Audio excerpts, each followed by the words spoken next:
Starting strong requires a certain energy, but I find it's easier for me to take the lead early than to make up ground later.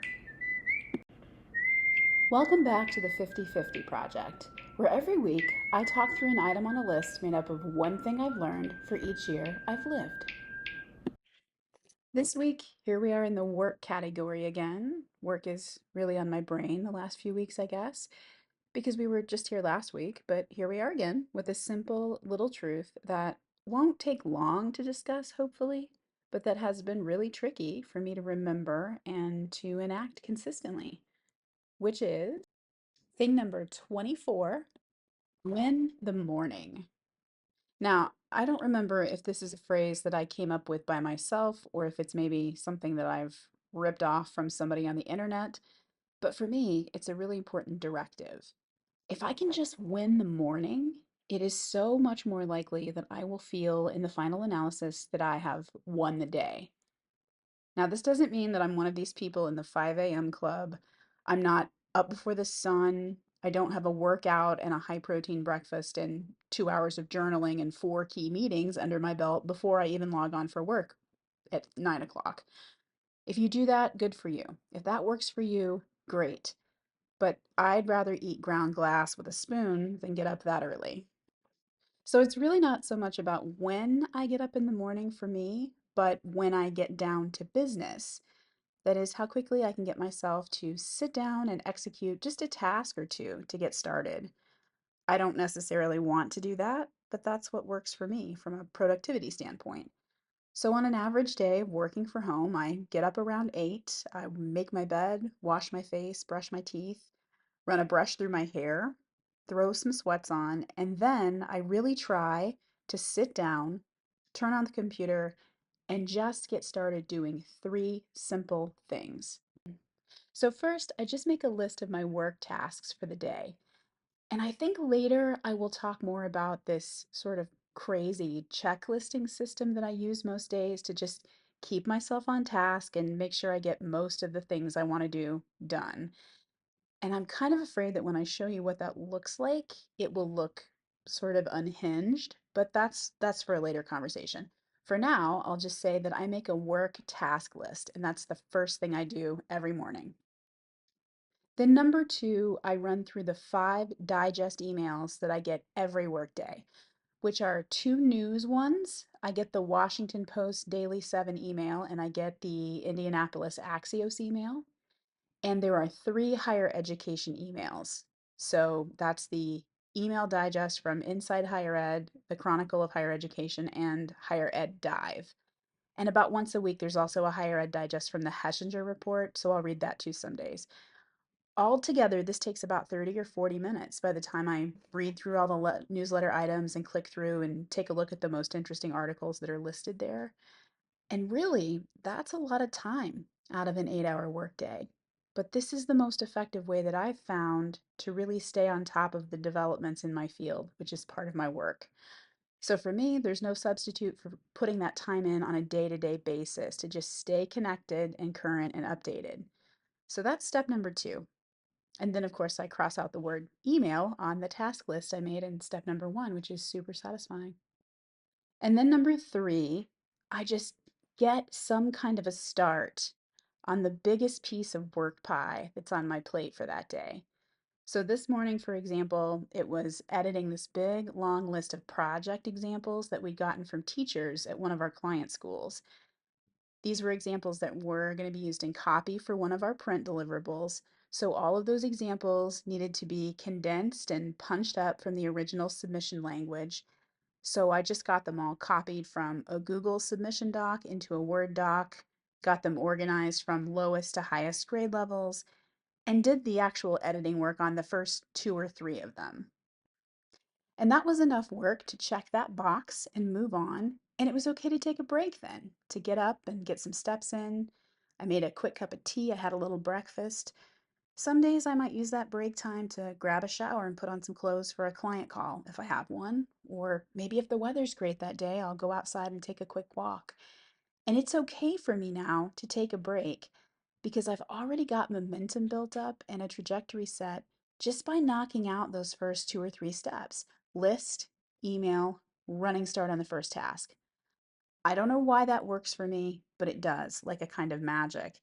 And for the rest of the day, it just feels easier to make better decisions because I don't want to blow a day that's going well. I am maybe more likely to grab a protein shake instead of a plate of cookies for breakfast, or more likely to actually get a workout in later in the day rather than just zone out in front of the TV after work. I'm maybe more likely to just throw in a load of laundry than I am to just watch it pile up for another day because somehow now I'm in a headspace where, for at least a little while, I feel like somebody who gets shit done. And my choices just sort of fall in line with that. And on the other hand, on days when my first official act is to screw something up, on days when I lie around in bed for half an hour after my alarm goes off, just sort of staring slack jawed at Instagram, when I start with a stack of chocolate chip cookies or spend the first hour just sitting at my desk staring blankly at the screen, oppressed by all the stuff I need to do, but not able to get going on it, well, it's a lot harder for me to make constructive, productive choices on a day like that. Because instead of feeling like somebody who gets shit done, I feel like a slacker who lets things slide. For whatever reason, early wins really fuel the rest of the day. And for me, just a few early misses can feel like it dooms it somehow. And by the way, I think it's super important that those first few things I need to do, those first few things on my list are pretty mindless, honestly. Making the list first thing is an executive function. It's not a creative one. It's just a list of what I need to do, and it's not too hard to make it. Reading through 5 emails might be boring some days, but it's not intellectually challenging to do it. It's not taxing. So I can decide to do these things, even when I'm tired or scattered or not feeling great.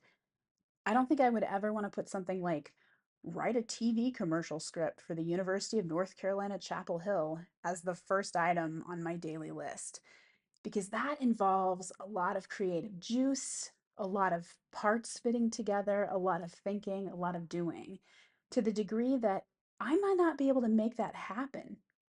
I might not be able to summon that energy on a whim on a hard morning, but I might put some small part of that on the list in the third position where I get started on something big. I might write down brainstorm for 30 minutes on ad concepts for UNC. So I've learned that it's really important to be intentional about how you break down and frame up tasks that are on lists like this. Whenever possible, you want to make the tasks themselves something that you really can choose to do or not do, where the onus is really truly on you to either check it off or admit that you blew it off. So if you write something like do UNC ad on your list, you're handing yourself a really big, complicated assignment that you might not be able to choose to complete at that time. It's hard to schedule the exact moment at which you will birth a perfect tagline or find the single comprehensive solution to a complex organizational problem. But you can list a 30-minute brainstorming session and decide whether you show up and give it a try or not. You can list something like gather research materials or read 3 articles on a certain topic, and then force yourself to simply do the work or own up to choosing not to. And I find that for me, if I take those steps and do the smaller, more contained, more controllable pieces of the work, very often the bigger, more creative, more unpredictable stuff just kind of gets done as I go. So, this episode is called Win the Morning. And that really does work for me. Those 3 early wins are magical in a way. If there's a formula for a productive day for me, I have cracked it with those 3 first items. I'm sure 3 isn't the magic trick, and 2 or 4 would probably work as well, but I think you see my point. This is something that really, really works for me. But you know what? That may be the polar opposite of what will work for you. I do know people who are able to do their best work and live their happiest lives when they sleep really late and get a slow, gentle, steady start. I know people who love to sip tea for a couple of hours and just ease into things, and it works fine for them. We're all very different, and different things work for each of us.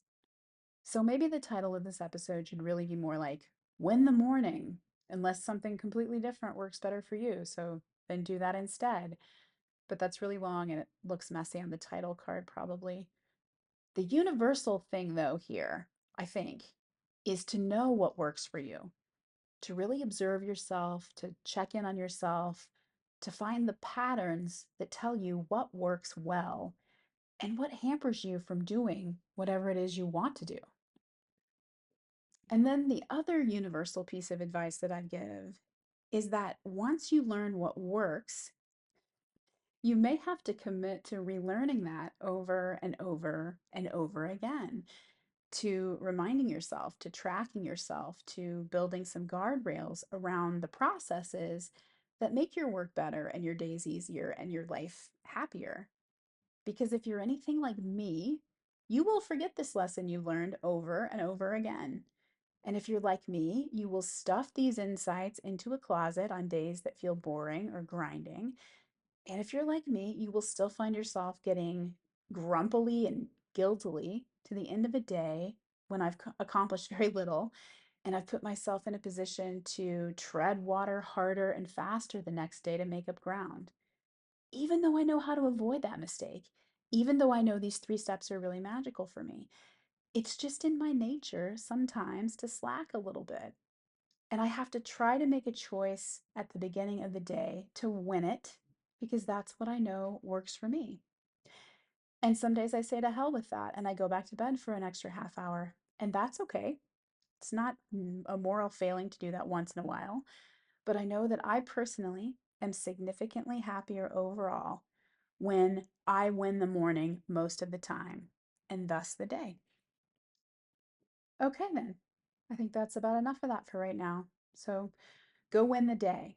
Go win the morning or the afternoon or the wee hours or whatever works best for you in whatever way works for you. Thanks for spending some time with me today. I'll be back next week when we hit the halfway mark of this big, crazy project with thing number 25.